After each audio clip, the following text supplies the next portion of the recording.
உயிர்த்த கர்த்தராம் இயேசுவின் அற்புத கரம் உங்களை தொடுவதாக.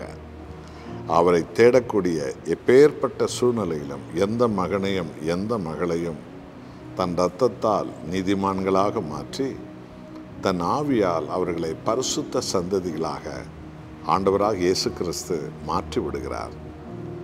ரோமர் 14ஆம் அதிகாரம் 9வது வசனத்தை வாசித்து பாருங்கள். கிறிஸ்துவும் மரித்தோர் மேலும் ஜீவனுள்ளோர் மேலும் ஆண்டவராய் இருக்கும் பொருட்டு மரித்தும் எழுந்தும் பிழைத்தும் இருக்கிறார். ஹல்லேலூயா. சர்வலோகத்தின் ஆண்டவர் கர்த்தராகிய இயேசு கிறிஸ்து, பரலோகத்தின் ஆண்டவர், இந்த பூமியின் ஆண்டவர், பாதாள பேய்களுக்கும் அவர் ஆண்டவர், சகல உயிர்களுக்கும் அவர் ஆண்டவர், சகல ஆத்துமாக்களுக்கும் அவர் ஆண்டவர். அவர் மரித்தும் உயிர்த்தும் உயிரோடு எழுந்து பிழைத்தும் இருக்கிறார் என்ற மகத்துவமுள்ள சத்தியத்தை ஆவியான தேவன் பவுலை கொண்டு ரோமர் புஸ்தகத்தில் நமக்கு உங்களுக்கு சொல்லுகிறார். ஆமென் அன்பானவர்களே, உலகம் உருவாகி கடந்து போன எல்லோருக்கும் அவரே ஆண்டவர். இந்த உலகில் உயிரோடு இருக்கிற எல்லோருக்கும் அவரே ஆண்டவர்.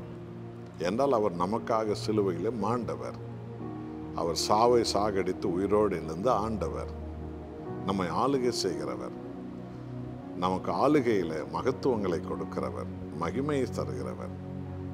இந்த பூமியில் பிறக்க போகிற எந்த உயிருக்கும் அவர் ஆண்டவர். அந்த ஆண்டவருக்கு முன்பு, இயேசுவுக்கு முன்பு எல்லா முழங்கால்களும் முடங்கும். இயேசு என்ற பெயர் பரலோகத்தில் எல்லா தேவதூதர்களும் முழங்காலை முடங்க வைக்கும்.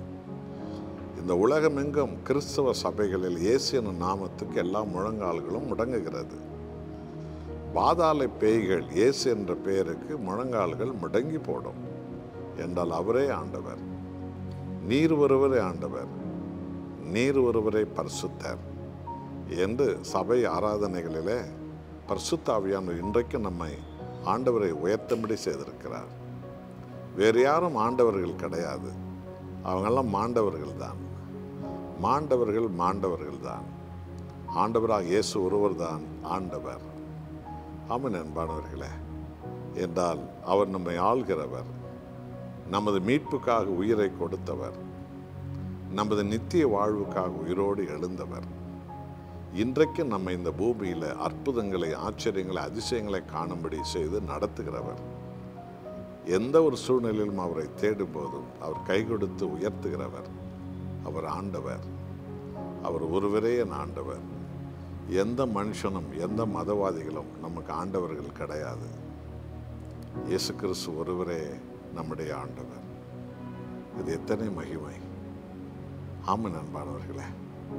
ஆண்டவராக இயேசு கிறிஸ்து விசுவாசிக்கிறவன் மரித்தாலும் வாழ்கிறான். ஆகதான் மத்தேயு 17 முதல் 5 வசனத்தில் பாருங்கள். இயேசுவுக்கு முன்பு 2500 வருஷத்துக்கு முன்பு மோசே அங்கு தோன்றினார். 1000 வருஷத்துக்கு முன்பு பரலோகம் சென்ற அந்த அக்கினி ரதத்தில் எலியா அங்கு தோன்றினார். தேவனை நம்புகிறவர்கள் நித்தியத்தில் வாழ்வார்கள். எல்லோருக்கும் அவர் ஆண்டவராய் அவர் இருக்கிறார். இந்த ஆண்டவராய் இயேசுவைத்தான் இந்தியா முழுவதும் உள்ள தெய்வ பக்தியுள்ள மக்கள் அறிந்து கொள்ள வேண்டும். மனிதர்கள் எவருமே நமக்கு ஆண்டவர்கள் கிடையாது. எவரையுமே ஆண்டவர்கள் என்று லார்ட் என்ற வார்த்தை எவருக்கும் உச்சரிக்கக்கூடாது. ஆண்டவராக இயேசு ஒருவருக்குத்தான் அந்த மகிமை, அவருக்குத்தான் அந்த மகத்துவம். அவர் ஒருவரே ஆண்டவர். அவர்தான் நம்மை ஆள்கிறவர். அவர் ஒருவரே சீக்கிரம் வரப்போகிறவர். நித்திய ராஜ்யத்தில் பரலோகத்தில் நம்மை என்றைக்கும் ஆள்கிறவர். அந்த மகத்துவமான ஆண்டவர் கரத்தில் நம்மை தருவோமா? நல்ல ஆண்டவரே, நீர் மரித்து உயிரோடு எழுந்து உயிர்த்து இன்றைக்கு நீர் வாழுகிற ஆண்டவர். உம்மை போல் ஆண்டவரே வேறொன்று இல்லை. உமக்கு ஈடானது யாரும் இல்லை. உமக்கு சமமானது எவருமே இல்லை. நீர் ஒருவரே ஆண்டவர். உமக்கே மகிமை, உமக்கே புகழ், உமக்கே ஆராதனை, உமக்கே துதி, உமக்கே மகத்துவங்களை நாங்கள் என்றைக்கும் தருகிறோம். உம்முடைய ஆளுகையின் கீழே எங்கள் ஜீவனை நாங்கள் தருகிறோம். எங்கள் தலைமுறைகளை நாங்கள் தருகிறோம். உமது நாமத்தை எங்கெல்லாம் அறிவிக்கிறோமோ அவர்களெல்லாம் உமது ஆளுகையின் கீழ் வர வேண்டும். ஆசீர்வதியும். இயேசுவின் நாமத்தில் பிதாவே, ஆமென்.